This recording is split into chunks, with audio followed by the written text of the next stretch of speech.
Hebreus, capítulo 4, 14 e 16. Nós encontramos aí, todos nós? Quem quiser acompanhar também, eu vou deixar projetado aqui na tela. Hebreus 4, 14 a 16 diz assim a palavra do nosso Deus: tendo, pois, a Jesus, o Filho de Deus, como grande sumo sacerdote que penetrou os céus, conservemos firmes a nossa confissão, porque não temos um sumo sacerdote que não possa compadecer-se das nossas fraquezas. Antes foi ele tentado em todas essas coisas, a nossa semelhança, mas sem pecado. Acheguemo-nos, portanto, confiadamente junto ao trono da graça, a fim de recebermos misericórdia e acharmos graça para socorro em ocasião oportuna. Vamos orar? Deus, nós estamos aqui, precisamos do socorro do Senhor, da ajuda do Senhor. É nessa certeza, pela mediação de Jesus Cristo, que nós suplicamos a Ti, Deus. Fale conosco, fala no nosso coração. Tua palavra já foi lida. Pedimos a iluminação do Teu Santo Espírito, a ação do Senhor, na minha vida e na vida daqueles que escutam essa palavra nessa noite. Nos ajude, edifica a Tua igreja, esteja abençoando o Teu povo, esteja com a Tua boa mão estendida sobre nós. Em nome de Cristo, amém. Você sabe a diferença entre teimosia e perseverança? Parece mesma coisa, né? Qual a diferença entre teimosia e perseverança? Perseverança é você continuar no caminho certo, mesmo quando os ventos são contrários. Você tem plena convicção de que aquele é o caminho dado por Deus, a direção de Deus, e você continua naquele caminho. O teimoso não se preocupa se o caminho está certo ou errado. Ele se preocupa com a vontade dele. Tem que ser do meu jeito e vai ser assim. E como eu estou ainda nessa série de mensagens sobre oração, a Bíblia diz assim para mim e para você: perseverai na oração, porque a oração é a vontade de Deus. A carta aos Hebreus foi escrita para um grupo de cristãos que estavam enfrentando perseguição por causa da sua fé. No início do cristianismo as coisas não eram fáceis, irmãos. Alguns dos nossos irmãos até morreram por causa da sua fé.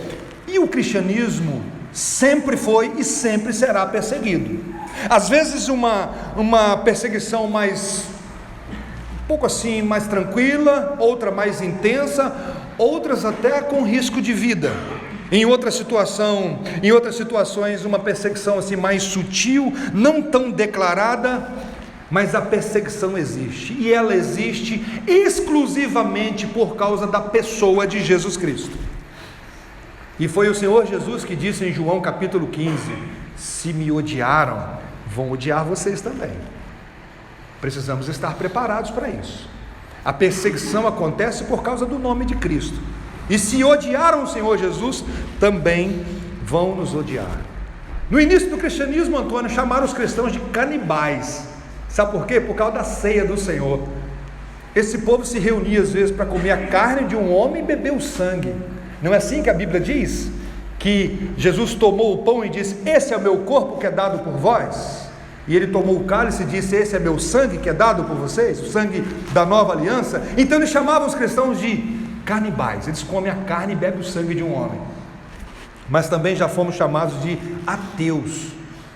Imagina isso, o cristão se chamar de ateu. Por quê? Porque ele não acreditava em vários deuses. Ele não tinha ídolos na casa, porque ele adora um Deus em espírito e em verdade. Não é isso que a Bíblia diz para nós? Então essa perseguição sempre existiu, vai continuar existindo, e a carta aos Hebreus foi escrita para encorajar aqueles que estão na caminhada cristã a perseverar na fé. Tá certo? E eu já disse para vocês: perseverar é continuar no caminho certo, mesmo quando as coisas estão dando errado. O autor aos Hebreus, ele tem uma intenção de mostrar que o cristianismo, ou a pessoa de Jesus Cristo, é superior a tudo aquilo que foi ensinado. Jesus, ele é superior aos anjos. Nós vimos hoje na liturgia, capítulo 1 de Hebreus. Deus ordenou os anjos adorarem o Senhor Jesus. Nós vimos também que em Hebreus que Jesus é superior a Moisés, aquele grande profeta que recebeu a lei lá no Sinai. Jesus também é superior a Josué, que teve o privilégio de levar o povo até a terra prometida, porque Jesus leva o seu povo para o verdadeiro descanso. Jesus é superior ao sumo sacerdote Arão, uma figura tão importante do Antigo Testamento. Para aqueles que não estão familiarizados com o Antigo Testamento, eu vou tentar explicar aqui em poucas palavras o que é um sumo sacerdote. Sumo sacerdote era alguém escolhido por Deus, não era um trabalho voluntário, alguém que Deus separou. E essa pessoa, ela não podia ter defeito nenhum, não podia ter doença, ela sequer podia fazer a barba e cortar o cabelo. Isso está lá em Levíticos, depois você vai ler isso. Segundo o pastor Onésio, que esteve aqui em Itapiruna muitos anos atrás, esse não cortar a barba e não cortar o cabelo era para mostrar que a sua beleza tinha que ser interior. Essa era a ideia. E ele carregava uma placa de ouro em cima da testa, escrita assim: santidade ao Senhor. Santidade ao Senhor significa separado para o Senhor, uso exclusivo de Deus. E ele tinha um papel importantíssimo. Ele era a única pessoa que poderia entrar no local, no tabernáculo e depois no templo, chamado Santo dos Santos. Dentro do Santo dos Santos ficava a Arca da Aliança. Dentro da arca ficava os mandamentos, a lei. A arca era uma caixa toda revestida de ouro, com uma tampa de ouro chamada propiciatório. Em cima dessa tampa tinha 2 querubins com as mãos assim, olhando para dentro da arca, que simbolizava a santidade de Deus, olhando para a lei de Deus, exigindo a obediência à lei.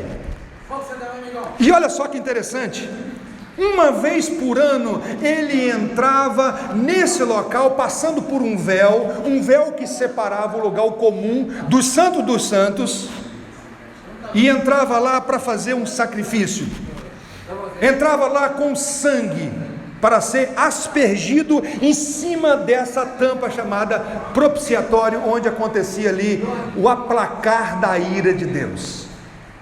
E sabe o que significa isso, Antônio?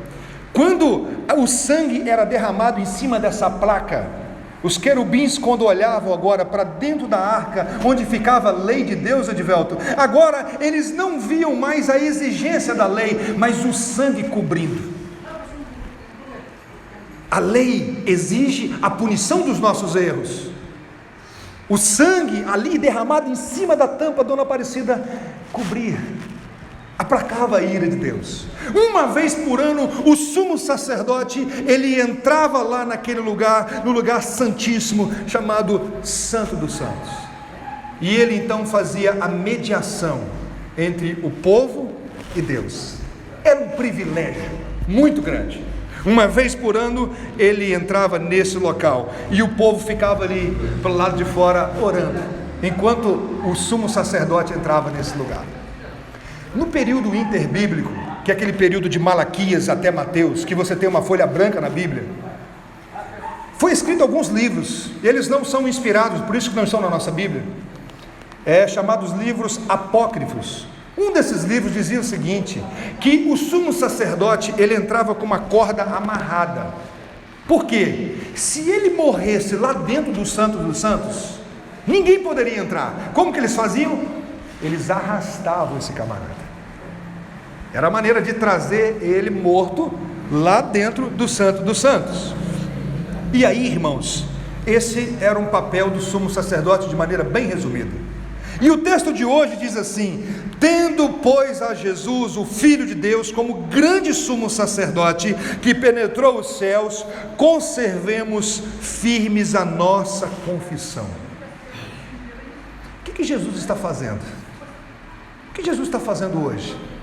Jesus é apresentado aqui como o grande sumo sacerdote, superior aos outros sacerdotes, e está à direita de Deus, intercedendo por nós. Isso te encoraja?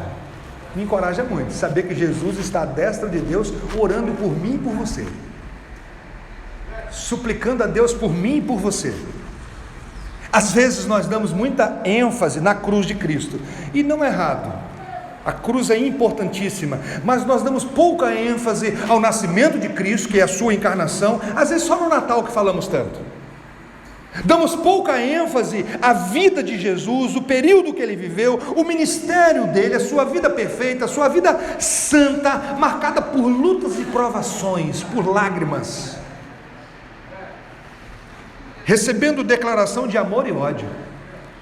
Em um momento eles diziam assim: Senhor Deus meu, e logo depois, Moacir, alguém chegava para ele e falava assim: ele tem demônio, ele faz isso pelo poder de Beelzebul. A vida de Cristo, o ministério de Cristo.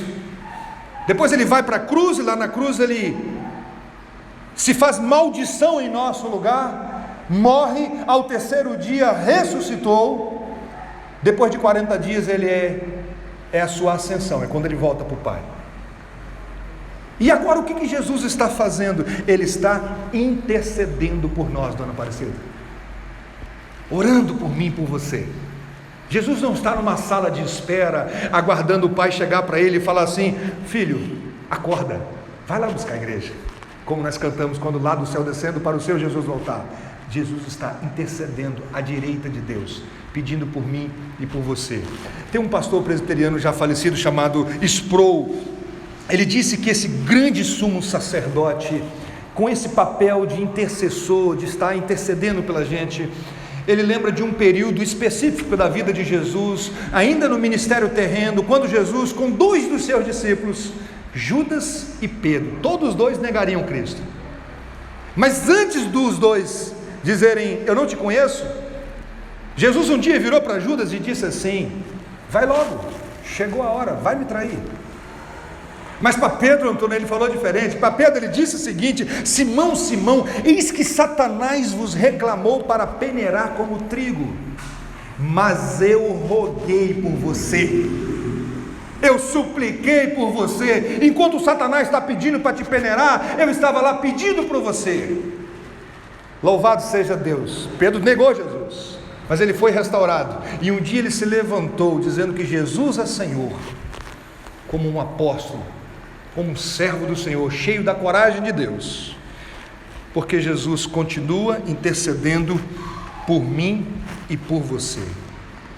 Tendo, pois, a Jesus, o Filho de Deus, como grande sumo sacerdote, que penetrou os céus, conservemos firmes a nossa confissão. Essa confissão aqui não é confessar pecados, não é isso que Jesus está dizendo, não é isso que o texto está dizendo. Confissão aqui é aquela confissão de que Jesus é o Filho de Deus, de que Jesus é o Salvador, de que Jesus é o Senhor, e que fora de Cristo não há salvação. É essa confissão, aquela que você um dia fez no início da sua caminhada cristã, quando você reconheceu Jesus como Senhor e Salvador. Continue conservando essa confissão, continue firme nessa confissão, continue reconhecendo Jesus como Senhor e como Salvador. Naquela época, irmãos, quando alguém dizia: eu sou servo de Jesus Cristo, ele corria risco de perder o emprego, de perder os seus bens, de levar uma coça talvez, e até de morrer. Hoje não, nem tanto, porque a perseguição aqui no Brasil, ela é um pouco disfarçada. Mas tem muita gente que olha para a gente com a cara meio virada quando você diz assim: eu sou servo do Senhor Jesus Cristo. Não é verdade? Você sabe do que eu estou falando. Aí o texto diz para nós assim: continue nessa confissão, continue conservando firme essa confissão. E diz mais o texto: tendo, pois, a Jesus, o Filho de Deus, como o grande sumo sacerdote. Irmãos, isso aqui é muito especial. Por que ele não usa o nome Cristo aqui? Ele usa o nome Jesus, porque Jesus era um nome comum. Jesus era o Josué no Antigo Testamento. Jesus significa Josué em hebraico, um nome comum. O que o autor está dizendo? Ele é um dos nossos, ele é humano. Ele está mostrando aqui a humanidade de Cristo. Ele é 100% homem, e viveu entre nós alguém como nós. Louvado seja Deus, que também sem pecado. Mas o Jesus, o representante da raça humana diante de Deus, ele é o sumo sacerdote, e diz o texto, que penetrou os céus. Ele não atravessou um véu, dona Janine, ele penetrou os céus, está do lado do trono, ele está do lado do nosso Deus e Pai, e ele está lá para interceder por nós. Ele rompeu toda a barreira, e ele não fez isso com algum sangue de cordeiro. Esse sumo sacerdote penetrou os céus com o seu próprio sangue, com sua vida como sacrifício a Deus, e porque ele é Deus, ele pode salvar você e eu. Por isso que quando Jesus morreu na cruz, o véu do templo se rasgou, não tem mais separação. Por isso que quando Jesus morreu na cruz, acabou o sacrifício. Não precisa mais você vir por culto trazendo um cordeiro berrando, aquele cheiro de sangue. Não. O sangue de Cristo, que nos purifica de todo o pecado, foi derramado de uma vez por todas. E por isso, Antônio, ele pode compadecer das nossas fraquezas, porque ele é superior, ele é Deus. Verso 15: porque não temos um sumo sacerdote que não possa compadecer das nossas fraquezas, antes foi ele tentado, gente, presta atenção nisso aqui, em todas as coisas a nossa semelhança. Numa outra versão da Bíblia diz assim, na NVT: nosso sumo sacerdote entende nossas fraquezas, pois enfrentou as mesmas tentações que nós, mas nunca pecou. O texto na nossa versão usa duas negativas, dizendo não temos um sumo sacerdote que não possa compadecer, para dizer algo positivo. Nós temos sim um sumo sacerdote que se compadece da gente. E a palavra compadecer aqui é muito bonita, segundo o pastor Augusto. Ela é a ideia de que Jesus ele tem simpatia. A ideia de simpatizar.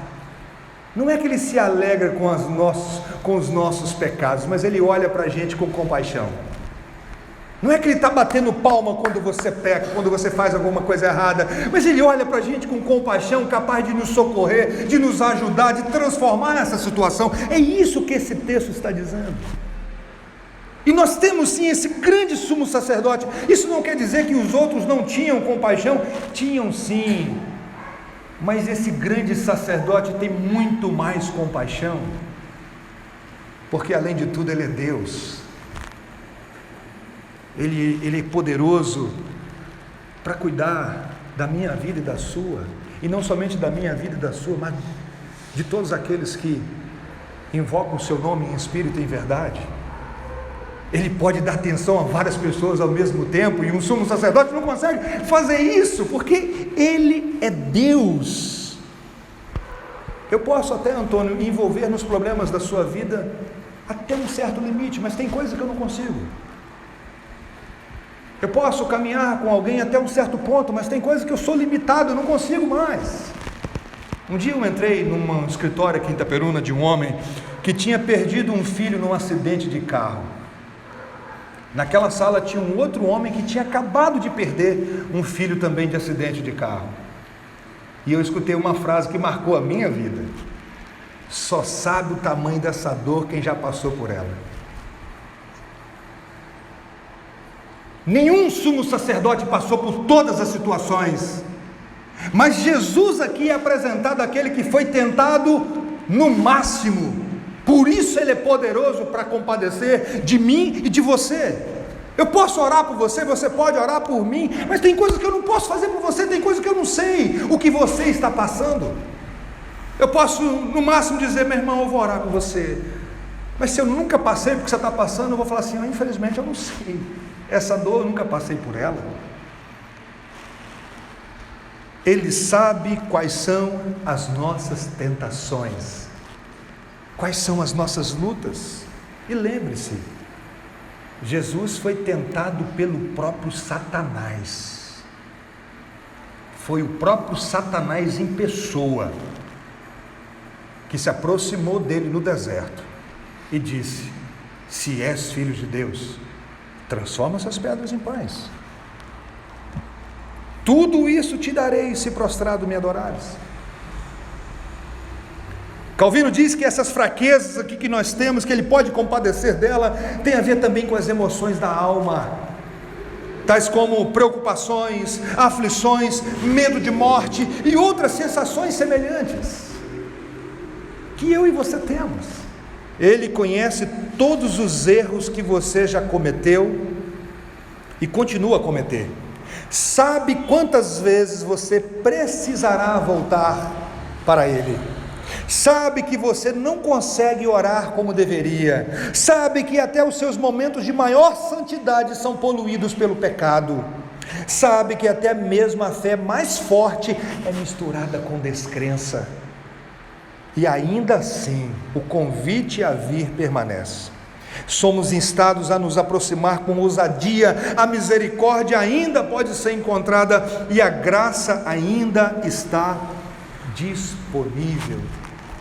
Ele conhece a minha vida e a sua, sabe como nós somos falhos, como nós deixamos a desejar, até em buscar a força no Senhor. Ele é cheio de compaixão. Olha que o Catecismo Nova Cidade diz, a pergunta 22, por que o Redentor tem que ser verdadeiro humano? Por que ele não poderia ser só Deus? E a resposta é, porque o Redentor tem que ser verdadeiro humano, porque em sua natureza humana pudesse em nosso lugar obedecer perfeitamente a toda a lei e sofrer o castigo pelo pecado humano e também o quê? Condoer-se das nossas fraquezas. Paul Tripp é um autor que eu tenho lido muito e gosto demais, porque Paul Tripp abre o coração. Eu li um livro dele esse ano chamado Vocação Perigosa, que foi um dos melhores livros, aliás foi ano passado, onde ele começa o livro dizendo do ataque de ira que ele tem. Pastor, ele tinha problema com ira, ele é irado, mas ele não achava que ele era assim. A esposa falava que ele era irado, e não sou assim não, até que um dia o irmão dele provou para ele que ele era irado. E Paul Tripp diz assim: não aprecio qualquer tipo de fraqueza, seja física ou espiritual, não quero me sentir confuso ou despreparado, detesto quando não sei fazer o que tenho obrigação de fazer, não quero estampar fracasso. Você gosta de mostrar as suas fraquezas? Você gosta de se sentir fraco? Mas ele tem me ensinado, irmãos, que há um grande perigo nisso. Qual é o perigo? É quando nós achamos que somos fortes ou temos uma ilusão de força, não buscamos auxílio que necessitamos desesperadamente daquele que é a fonte suprema de todo o poder. Quando eu não reconheço que sou fraco, eu não busco força em Deus. Nós não gostamos de mostrar nossas fraquezas. Há uns anos atrás eu estava ouvindo um pastor chamado Paulo Bornelli. Paulo Bornelli, um pastor, ele contando o início do ministério dele. Recém-casado, ele era dentista e também pastor. Foi para uma cidade com a sua esposa, começando a caminhada, e começou a cuidar de uma igreja. E as coisas não estavam indo bem. A igreja não estava crescendo e ele começou a ficar meio triste com aquilo. Chegou um dia, depois de conversando muito com Deus, ele chegou em casa e falou assim: esposa, eu tenho que falar uma coisa para você. Olha, eu não sou esse homem macho ou esse homem forte que você pensa que eu sou. Aí sabe o que a esposa disse? Quem disse que eu achava que você era forte? Quando você falar para Deus assim: Deus, eu não sou tão forte como o Senhor acha que eu sou, Deus vai simplesmente dizer assim: eu sei disso, ó. Foi eu que te criei, cara. Conheço os seus medos, as suas lutas. Você não me deixa assustado quando você fala para mim que tem medo. Eu não fico assim: ai, que isso. o Bruno tem medo de altura. Deus não tem isso, irmãos, mas como nós temos dificuldades de reconhecer as nossas fraquezas diante de um Deus cheio de compaixão, aquele que pode compadecer das nossas fraquezas, aquele que tem todo o tempo para mim e para você, que você não precisa agendar horário com Ele, que Ele nunca está ocupado. Um pastor estava indo atrasado para o culto, com uma Bíblia debaixo do braço, passando pela calçada, acabou de estacionar o carro, e um morador de rua gritou: pastor, prega para mim. Pastor, estou atrasado, mas na volta eu prego. Ele falou assim: se fosse o seu mestre, eu tenho certeza que ele ia parar aqui e ia pregar para mim. Aquelas palavras foram como facas afiadas no peito do pastor.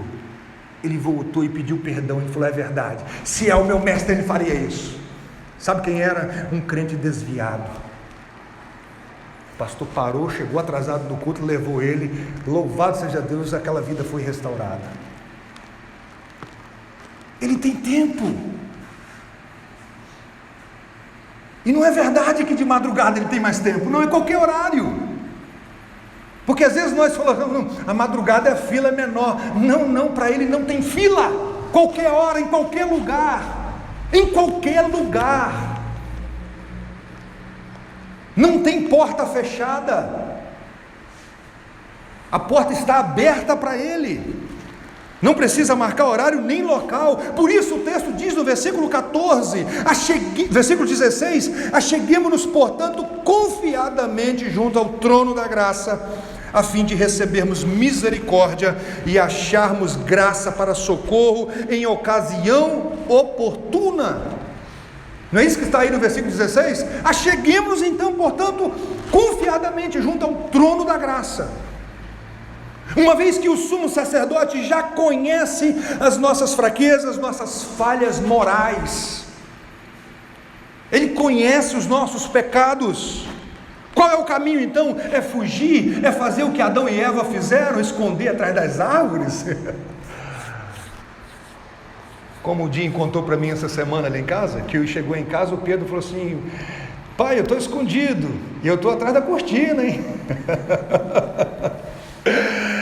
Será que é isso, irmãos? É esconder de Deus? Ou acheguemo-nos, portanto, confiadamente junto ao trono da graça.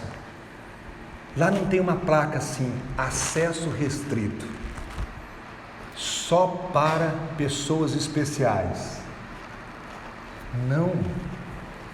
O trono da graça está com as portas abertas, e essa figura aqui de trono é aquela figura da monarquia, onde um rei, até para a esposa falar com o rei, ela não podia chegar de qualquer jeito. A rainha não poderia chegar na presença do rei: eu quero falar com você. Não, ele tinha que abaixar o cetro. Se ele não baixasse o cetro, ela não poderia chegar na presença dele. É só você ler o livro de Esté que você vai perceber isso. Ninguém chegava na presença do rei de qualquer jeito. E Deus está dizendo para nós aqui que o trono está assim, venha. A porta está aberta, e o seu trono é trono de graça. Lembra quando Isaías, lá em Isaías 6, ele diz assim: no ano da morte do rei Uzias, eu vi o Senhor num alto e sublime trono. Isaías teve medo: ai de mim, porque sou um homem de lábios impuros, e habito no meio de um povo de impuros lábios. Mas aqui está dizendo o seguinte: o trono da graça. E olha o que diz esse comentarista aqui: através de Jesus Cristo, o sumo sacerdote verdadeiro, o trono de Deus tornou-se para nós um trono da graça. A todos os filhos de Deus está aberto o caminho ao seu coração. Não são realizações devotas, mas a palavra mediadora de Jesus Cristo junto ao Pai, que abre as comportas para as bênçãos de Deus, de modo que alcançamos sua misericórdia e graça e experimentamos auxílio de Deus no tempo propício. No tempo oportuno, nós temos acesso ao trono de Deus, irmãos, ao Criador de todas as coisas, ao Deus Todo-Poderoso, através de Jesus Cristo. Eu amo aquele texto de Provérbios que diz que o coração do rei está nas mãos do Senhor e ele inclina para onde quer. Preste atenção nisso. Eu não tenho acesso ao presidente da República do nosso país. Eu acho que eu não tenho acesso nem ao prefeito da nossa cidade. Mas veja o que esse texto está dizendo. Eu tenho acesso àquele que tem o coração do rei nas mãos. E ele inclina para lá ou para cá.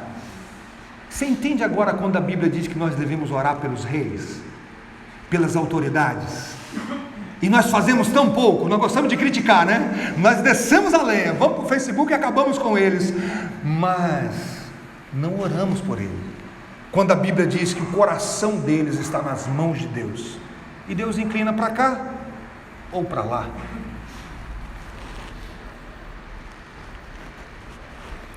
Agora você vê o segredo da perseverança? É o velho caminho de amar a Bíblia e vir ao Senhor em oração. Não há necessidade de procurar segredos espetaculares, pois isso não existe. Temos de continuar sempre vindo a Cristo por meio da sua palavra em oração, publicamente ou em particular. Temos acesso ao trono. Podemos falar com Ele em qualquer momento, e a Bíblia diz, a fim de recebermos misericórdia e acharmos graça para socorro em ocasião oportuna. O trono da graça é um trono cheio de misericórdia, e misericórdia você não recebeu o que você merece. A Bíblia diz que o salário do pecado é a morte. A Bíblia diz que existe um inferno e existe um novo céu e a nova terra. O homem merece ir para o inferno, mas por sua misericórdia, através de Cristo Jesus, não somos enviados. Existe um novo céu e a nova terra, e a Bíblia diz o seguinte, pela graça sois salvos. Graça é você receber o que não merece, e misericórdia é você não receber o que você merece, e essas coisas estão juntas aqui.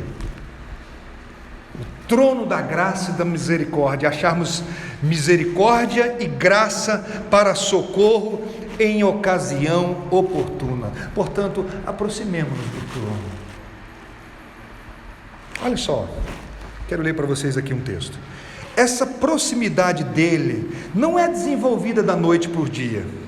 Assim como a intimidade de um casamento não é um ato, mas um processo que deve ser cultivado, cultive esse relacionamento com Jesus de forma que você possa se aproximar dele com confiança e buscar socorro em tempo oportuno. Não é algo que você tem que fazer uma vez na vida. Assim como o casamento, a intimidade do casamento ela vai aumentando dia após dia, assim é o nosso relacionamento com Deus. O tempo oportuno aqui, que esse texto está dizendo, é aquele momento que nós somos tentados. Você já foi tentado mesmo? E tentação aqui não é só sexual, não. Já teve vontade de matar alguém? Ninguém, gente, isso é todo mundo aqui, que coisa boa. Ninguém tem vontade de matar ninguém aqui, não? Nem no trânsito?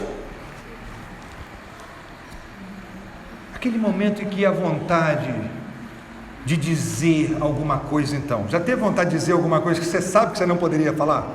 Que isso ia dar um problemão? E que o troço fica agarrado aqui na garganta? Falo ou não falo, falo ou não falo? Já teve essa vontade? São aqueles momentos assim de fragilidade, de dúvidas, de lágrimas nos olhos. Esse é o tempo oportuno.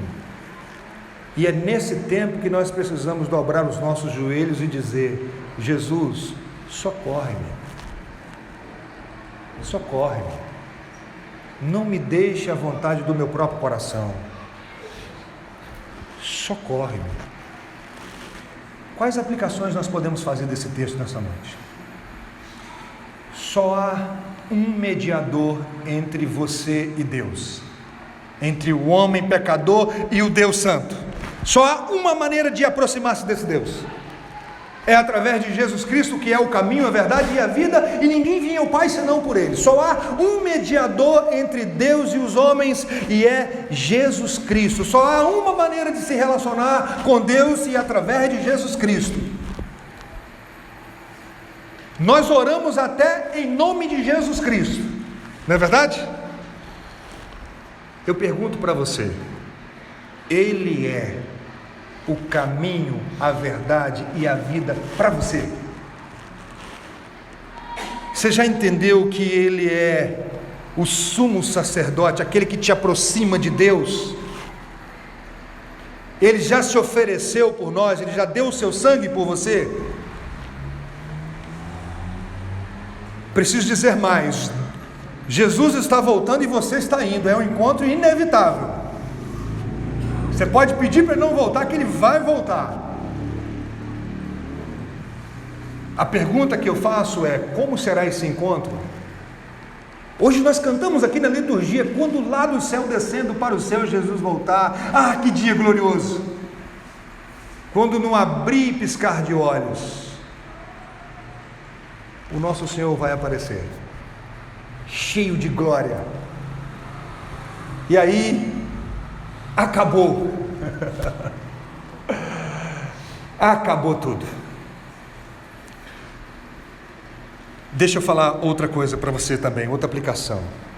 Jesus passou pelas dificuldades que nós passamos. Um dia, um jovem perdeu uma perna num acidente de carro. E ele ficou sabendo que tinha um médico que estava fazendo uma perna mecânica joia. Marcou com esse médico, foi lá, e o médico falou: "Ô rapaz, que beleza, vai ser fácil, você vai conseguir molinho."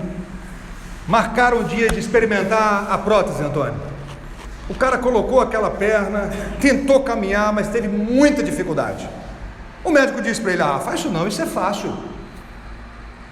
Tenta aí, faz um esforço, tenta aí." Ele falou: "Não, estou com dificuldade, não estou me adaptando bem." Aí sabe o que o médico fez? Se levantou e deu uma volta. "Deixa eu mostrar para você como é que faz."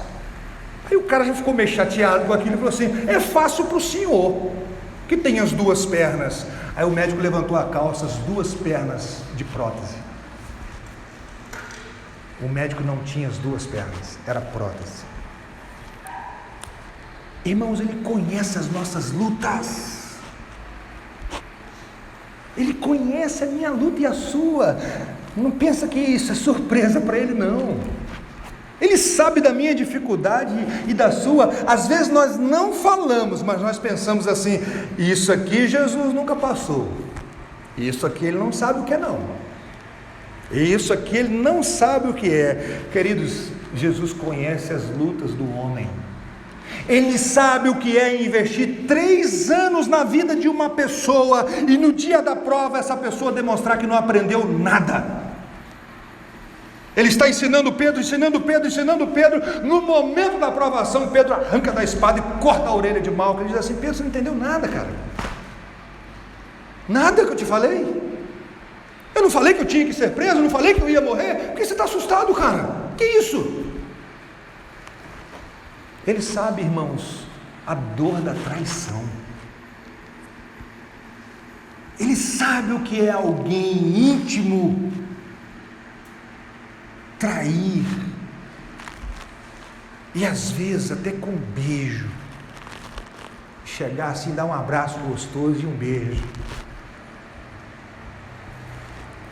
Ele sabe que nem sempre a família nos compreende, porque um dia a família de Jesus disse o seguinte, inclusive a sua mãe e seus irmãos disseram o seguinte: "Ele está fora de si."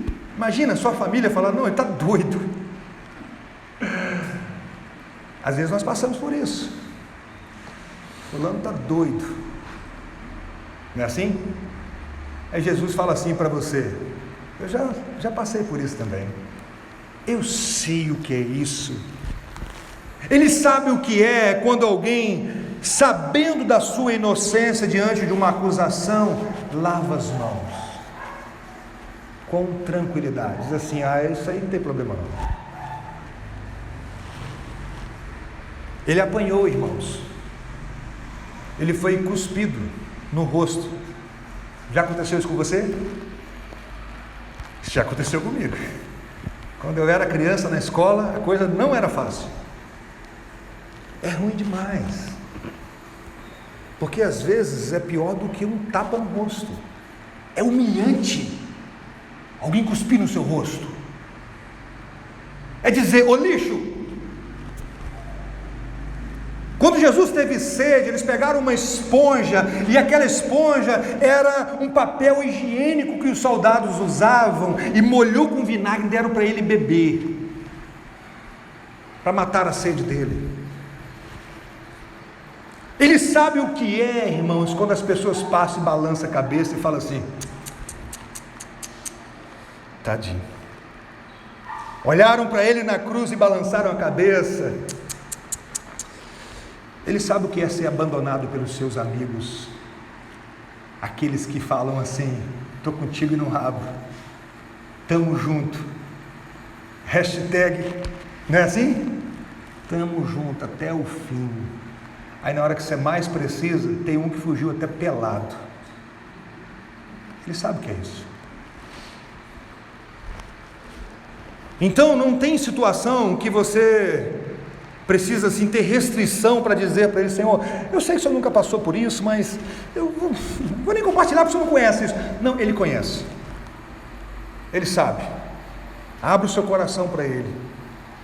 Diga para Ele. Ele sabe o que é perder alguém, um amigo, morrer. Mesmo sabendo que Ele ia ressuscitar Lázaro, Ele chorou com aquelas irmãs. E aquele choro não era um teatro, era o choro mais verdadeiro que esse mundo já viu. Por último, infelizmente, muitas vezes, quando nós enfrentamos tentações, a última coisa que nós fazemos é buscar o Senhor. Não é verdade?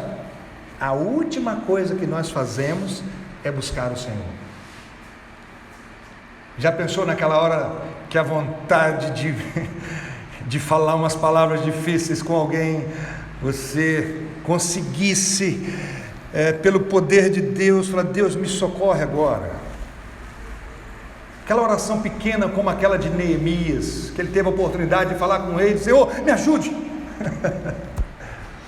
Na hora que aquela vontade vem forte, você fala assim, Senhor, eu preciso do socorro. Aí não oramos, afastamos da comunhão do povo de Deus. A minha oração, irmãos, é que Deus nos ajude a cair de joelhos, porque o trono da graça está aí para nós. Temos acesso a Deus, podemos falar com Deus. Gastamos pouco tempo aos pés do Senhor muitas vezes, mas que o Senhor nos ajude. Vamos orar?